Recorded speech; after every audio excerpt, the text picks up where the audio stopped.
Hi, Dr. Keith again, talking about this book, this marvelous book. I say marvelous, I spent nearly 2 years writing this book. I can usually write a book in 3 months, 6 months for a big book. This has taken me nearly 2 years. Not hard grafting all the time, but over 2 years I've been assembling these materials, researching what I wanted to say and compiling this book. And as I said in one of my other videos, there's over 360 citations. Why is that important? Because I've said pretty condemnatory things, pretty startling, pretty revolutionary things. Like, for example, schizophrenia is probably an autoimmune disease of the brain. This is a brilliant insight. It would explain why inflammatory condition, why food allergies and other inflammatory things would cause this condition. So it's very plausible. I'm not being smart aleck and saying I'm the first or the only person to thought of it. There are some doctors out there who came up with the idea too.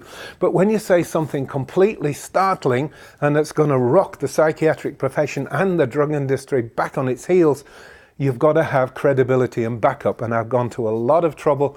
I've spent many, many extra months of pain and grief researching and collating the citations for all the things I've said. So this is an authoritative book. But also, we go off the map. There are some, the final section is what I've called weird stuff, but it still comes within the domain of mind and experience, sometimes pain and hurt. For example, what we call a spiritual emergency.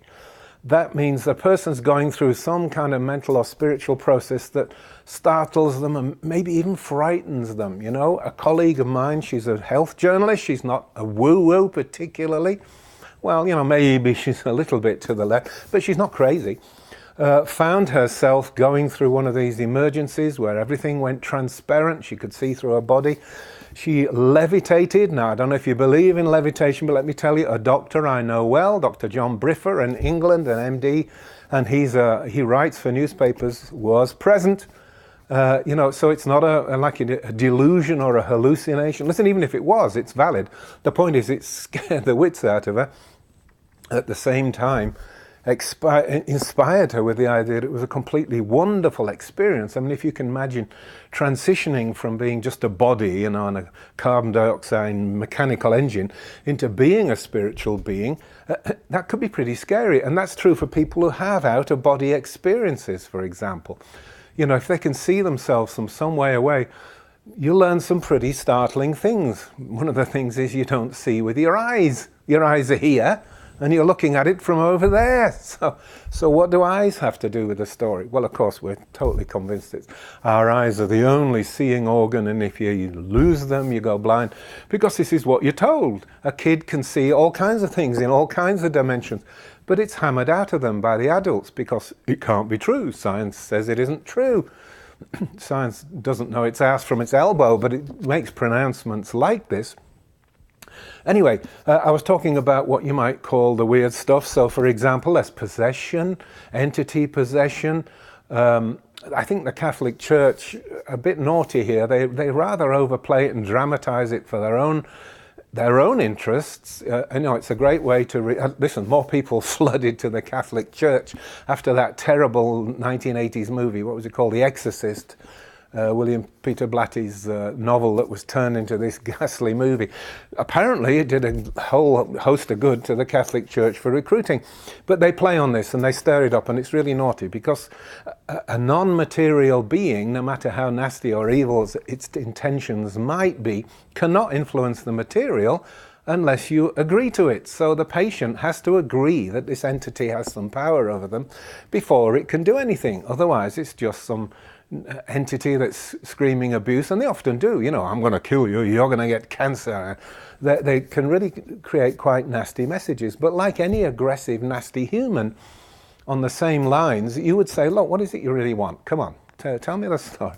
And what you need to do is get in communication with these entities. They do exist as concepts. I've no problem with the fact they really exist as non-material beings. They're in our psychic space. That's a whole model I create in here, by the way. I call it the glass elevator model for short, or the complex of self. You know, the idea we're a single unity self is old-fashioned. In fact, it's history, because it's just not true. We're a multiplicity of selves, so we've got lots of other selves, but then we have what I call non-self others, beings around us in psychic space, and they can raise mischief. Listen, take schizophrenia. Lots of schizophrenics, this is not the definition of schizophrenia, by the way. I explain this to you in this book. Most people think schizophrenia, oh yeah, people, split personality, people hearing different voices. No, but there are people who hear voices and they're considered delusional. They're called auditory hallucinations because they can't be real, can they? Well, let me point out that we all hear voices in our head from time to time. We often dialogue with them and they talk to us. But we'll accept that this can go to an extreme where a person's kind of disturbed by it and they've got voices yakking away in their heads all the time. The wrong thing to do is try and crush the person out of existence, bring down the blinkers and shut the person up with drugs. A better answer is to find out what these things want. And it's really very easy. You ask them, what is it you want with me? And if you can help them out, or at least talk to them, they calm down. And there's now, again, I featured it in the book, there's a whole thing called the hearing voices movement, where people have realized you don't need drugs when you hear voices. It's not a disease. I've said many times, jokingly but real, that I could empty out the psychiatric wards by going around and saying to the schizophrenic patients who are hearing voices, yes, of course there are voices. I hear them too. Most of them would go, really? You mean it? I'm not crazy? There really are voices? And you say, yes, you're being told there's no such thing. Of course there's such a thing. That would be so healing. I think you could recover 3/4 of the population almost straight away. And as I said, there's a grassroots movement now called the Hearing Voices movement, where people have thrown away their drugs and they've started talking to their voices and interacting with them as if they were real, because indeed they are real. Whether they're coming from non-material entities and beings, that's up to you to decide. I know where I stand on this, and it's certainly a phenomenon that needs covering in any kind of meaningful book of this kind.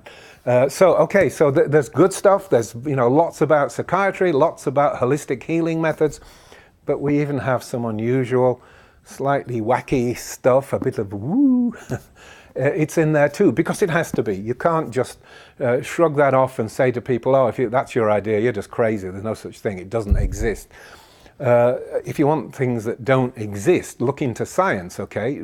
Dark matter doesn't exist. Dark energy doesn't exist. Black holes, there's no such thing. Nobody's seen any of them or touched them or had anything to do with them. They're just a made-up baloney story. So if you want hallucinations and delusions, follow what modern science is saying. Anyway, if you want the humanitarian version of events, just listen to people, and that includes listening to voices inside you and voices around you. It can be very healing. Okay, a lot in this book, marvelous book, as I said, a masterwork, not necessarily a masterpiece, but a lot of people are already getting very excited. They've got their first copy and they're diving into it, and I'm getting wonderful messages. You will enjoy this book too. Please join me in it. You can go and learn more and get yourself a copy by following the link that's connected to this video. Thank you very much.